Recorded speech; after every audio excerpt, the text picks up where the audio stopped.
Hare Krishna everyone, welcome back to my channel Sudharani sappy blog. তো চলে এলাম নতুন একটা ভিডিও নিয়ে।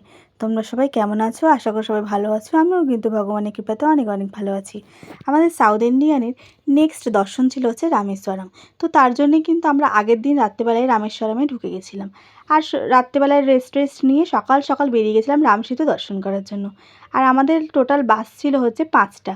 আর আমাদের বাসটাই হচ্ছে সব থেকে লেট করেছে, একটা জায়গায় দাঁড়িয়ে গেছিলো। তো তার জন্য কিন্তু আমাদের রাম সেতুতে ঢুকতে ঢুকতে অনেক দেরি হয়ে গেছিলো। আর এখানে এত সুন্দর ভিউ দেখে তো যাই হোক আমাদের মনে কষ্ট হচ্ছিলো যে বেশিক্ষণ আমরা থাকতে পারবো না, কিন্তু এই জায়গাটা দেখে আমাদের মনটাকে সান্ত্বনা দিয়েছিলাম, ঠিক আছে যেটুকুনি দেখছি সেটুকুনি অনেক। রাম সেতুতে এসে এত এত ভালো লাগছিল, ওইখানে যে লেট হয়েছিল সেটা মনেই হচ্ছিল না এখানে একটা ছবি তোলার জন্যে। তো ভীষণ ভালো লাগছিলো, ছুটকিকে কটা ছবি তুলে দিয়েছিলাম। তো তারপরে দেখছি এখানে কত ভিড়, এই জায়গাটাই হচ্ছে রাম সেতু। কিন্তু একটা ঘটনা ঘটেছে কি, এই জায়গাটা যে রাম সেতু আমি কিন্তু তখনও পর্যন্ত জানি না। আমি বাড়িতে এসে তখন জানতে পারি গুগল ম্যাপে দেখে যে এই জায়গাটাই হচ্ছে রাম সেতু। মানে এই জায়গায় রাম সেতু বলতে ওই যে সমুদ্রের ওই মাঝখানটাতেও কিন্তু রাম সেতু ছিল, বরাবর যে শ্রীলঙ্কায় গেছে। আর মাঝখানে কিন্তু সমুদ্রর পুরো ঢেকে গেছে হচ্ছে রাম সেতু। আর এই জায়গাটাতে রাম সেতু কিছুটা অক্ষত আছে, তো তার জন্যে কিন্তু আমরা দর্শন করতে পেরেছি। কিন্তু আমার একটাই খারাপ লাগছিল যে আমি জানলামই না যে আমি রাম সেতুর ওপরেই দাঁড়িয়ে আছি। তো আর কিছুই না, এটাই খারাপ লাগছিলো। কিন্তু ওই যে আমি সামনের দিকে জুম করে দেখাচ্ছি, তো আমি কিন্তু ওখানে মানে প্রথম থেকেই ভাবছিলাম যে ওই জায়গাটাই রাম সেতু। আর আমি কাউকে কয়েকজনকে জিজ্ঞেস করলাম, ওরাও বললো যে হ্যাঁ ওটাই রাম সেতু। তখনও কিন্তু আমাকে বললো না যে এইটাই রাম সেতু। দর্শন করার পরে চলে গেছিলাম যে জায়গাটা আমাদের প্রভুরা কীর্তন করছিল, শ্রীরামচন্দ্রের গুণমহিমা কীর্তন করছিল। তো সেই জায়গায় একটু কীর্তন টীর্তন শুনে একটু আশেপাশে ঘুরেছিলাম। এখানে কিন্তু অনেক সুন্দর সুন্দর মুক্তের জুয়েলারি বিক্রি হচ্ছিল। তারপরে একটু সমুদ্রেও নেমেছিলাম, জল মাথায় দিলাম, ভীষণ ভালো লাগছিল জায়গাটা। কিন্তু একটা দুঃখের বিষয় কি, যে এই জায়গাটা বেশিক্ষণ থাকতে পারলাম না ওই বাসওয়ালাটার জন্যে। কিন্তু ও অনেকক্ষণ দাঁড়িয়েছিল, তার জন্য আমাদের কিন্তু সময়টা অনেক কম হয়ে গেছিলো। আগে আগে যারা যারা গ্রুপে এসছে তারা কিন্তু অনেকটা টাইম থাকতে পেরেছে, কিন্তু আমরা বেশিক্ষণ থাকতে পারলাম না, বেশি ছবিও তুলতে পারলাম না। তাও কিন্তু দু একটা ছবি তুলেছিলাম।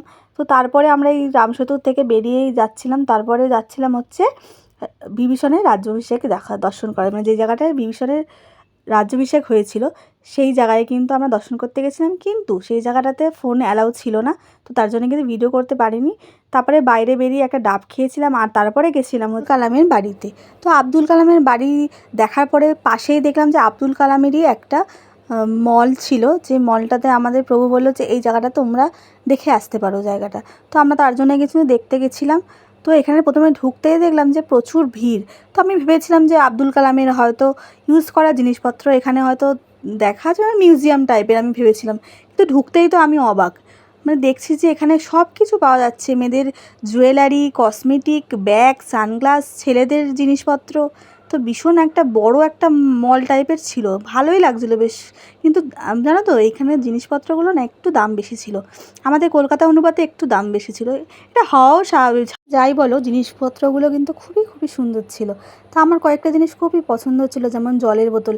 আমি যেখানেই যাই না আমার জলের বোতলের দিকে চোখ যাবেই।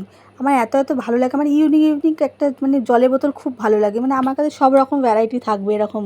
কিন্তু এখানে জলের বোতলগুলো খুবই সুন্দর ছিল, কিন্তু আমার প্রভু আমাকে কিনতে দিল না, কেন জানো? বলছে এই জিনিসপত্রগুলো অনেক দামও, আবার আমাদের কলকাতায় কিন্তু এইসব জিনিসগুলো পাওয়া যাবে। তো আমিও ভেবে দেখলাম যে হ্যাঁ পাওয়া তো যাবে, কিন্তু বাইরে এসছি এটা কিনতে তো হয়। বলছে না না কিনতে হবে না, চলো চলো। তো আমার বোতলগুলো কিন্তু খুব ভালো লেগেছিলো, এই যে ব্লু কালারের এই ব্ল্যাক, আমার এই বোতলগুলো কিন্তু খুব ভালো লেগেছিলো। তো আমি বললাম যে আমাকে যখন বোতল কিনে দিচ্ছে না, তুমি একটা টুপি কেনো। বলছে না বাবা আমি টুপি ফুপি কিনবো না, তোমাকে চলো একটা জিনিস দেখাবো। আমি বলছি কী, দাঁড়াও দাঁড়াও এই কাপগুলো দেখি। বলছে কাপগুলো দেখে বা কী হবে, কাপের আমরা চাই খাই না। বলছে না না গীতা মানে চলো চলো তোমাকে একটা জিনিস দেখাই। তো আমি বললাম ঠিক আছে চলো, আমার সাদা মনে কাদা নেই। বলছে তুমি এত জিনিস যখন দেখছো চলো আমাকে একটা জুতো কিনে দাও, এই অরেঞ্জ কালার জুতোটা না আমার খুব পছন্দ হয়েছে। তা আমি আমার টাকা বাঁচাতে আমি বললাম না না এই জুতোটা না তোমার একদম ভালো লাগবে না, অন্য অন্য কালার থাকলে হয়তো আমি তোমাকে দেওয়ার চেষ্টা করতাম। বলছে ও ভালো লাগবে না, ভালো লাগবে না, ঠিক আছে। আমি বলছি না ভালো লাগবে না, তো চলো আমি তাহলে ওপরে যাই। এই না লিফটে উঠেছি, দেখছি দুর্গা মাতাজি সিঁড়ি করে যাচ্ছিলো, হঠাৎ করে যেই দেখছে লিফটে আমরা উঠেছি তখন বলছে না আয় আয় আয়, তাড়াতাড়ি আয় আমি লিফটে যাবো। দিয়ে আবার ঢুকলো লিফটে, দিয়ে তারপরে উপরে উঠলাম। আর এখানে দেখছিলাম জুতো, আর আমি নিচে জুতো কিনে দিইনি, আমাকে তো জুতো দেখতেই দিল না, আমাকে পুরো ঠেলতে ঠেলতে পুরো রীতিমতো চলে এলো। আরে ওখানে ঠেললে কী হবে, আমার তো জিনিসপত্র ওপরে, মেয়েদের কালেকশান ছিল বন্ধুরা পুরো ওপরে। আর এখানে ঢুকতেই কিন্তু আমি শাড়ি দেখতে আমার চোখে পড়েছে, এখানে দুটো শাড়ি আমার খুবই ভালো লেগেছিলো, কিন্তু এখানেও আমাকে শাড়ি কিনতে দিল না। তো ঠিক আছে, শাড়ি কিনতে দিল না, ঠিক আছে, আমার চোখ গেছে একটা ব্যাগের ওপরে।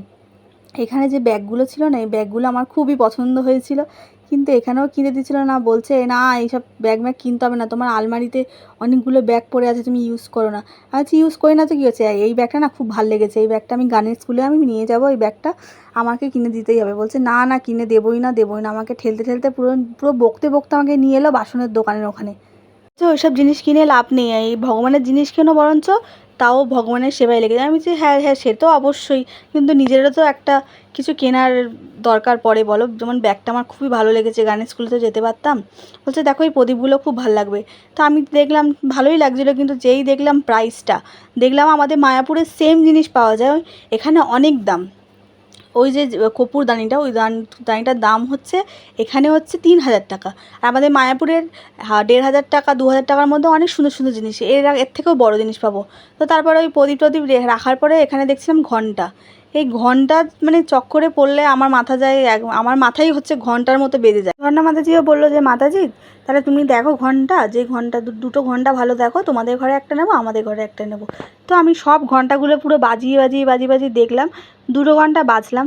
তো ঘন্টা বাজানোর পরেও কি আমার কিন্তু ওই বারবার চোখ যাচ্ছে হচ্ছে ব্যাগটার দিকে, ব্যাগটা আমায় কিনে দিল না। আমার মনে মনে রাগও হচ্ছে, কিন্তু আমার বউ বলছে তুমি যতই দেখো আমি তোমাকে ব্যাগটা কিনে দেবোই না। তো আমি ঘন্টাগুলো দেখে তো ঘন্টা দেখবো না বলে চলে গেলাম। হাতে কিন্তু একটা ঘন্টা রয়েছে, এই ঘন্টাটা আমার খুব পছন্দ হয়েছিল, এই ঘন্টা সাউন্ডটা খুবই ভালো ছিল, কিন্তু তারপরেও কিন্তু অনেক কটা ঘন্টা বাজিয়ে দেখেছিলাম। তো তারপরে ভালো যে 2টো ঘন্টা ভালো বাজছিলো, ওই 2টো ঘন্টা নিলাম, একটা মাতাজিকে দিলাম, একটা আমি নিলাম। আর এখানে কিন্তু ঘর সাজানোর শোপিসগুলো খুবই সুন্দর সুন্দর ছিল। যে বারবার ব্যাগটা দেখছিলাম সেটা কিন্তু অনেকক্ষণ ধরে দুর্গামা ফলো করছিল ব্যাপারটা, কিন্তু তখনও কিন্তু আমি জানতাম না যে আমি ব্যাগটা আমি কিন্তু পাবো। আমাকে গাড়িতে যখন আমি গিয়ে মন খারাপ করে বসেছিলাম, হঠাৎ করে দেখছি একটা কাগজে করে জিনিসটা নিয়ে এলো। তো তাই বললাম কী এনেছো, বলছে দেখ কী এনেছি। তো আমি খুলতেই দেখছি আমার ওই পছন্দ করা ব্যাগটা। তো আমার এত ভালো লেগেছিলো ওই ব্যাগটা, আমি যে পাবো সত্যিকার আমি ভাবিনি যে দুর্গামা আমাকে খেয়াল করেছে ওটা আমি যে পাবো। তো তারপরে গেছিলাম শাড়ির সেকশানে, এই শাড়ি কিন্তু আমার দুটো খুব পছন্দ হয়েছিল। তো আজকে ভিডিওটা এখানেই, দেখাবে অন্য কোনো ভিডিওতে। ভিডিওটা যদি ভালো লেগে থাকে তাহলে অবশ্যই ফলো করে দিও। হরে কৃষ্ণা, আজকের জন্য টাটা।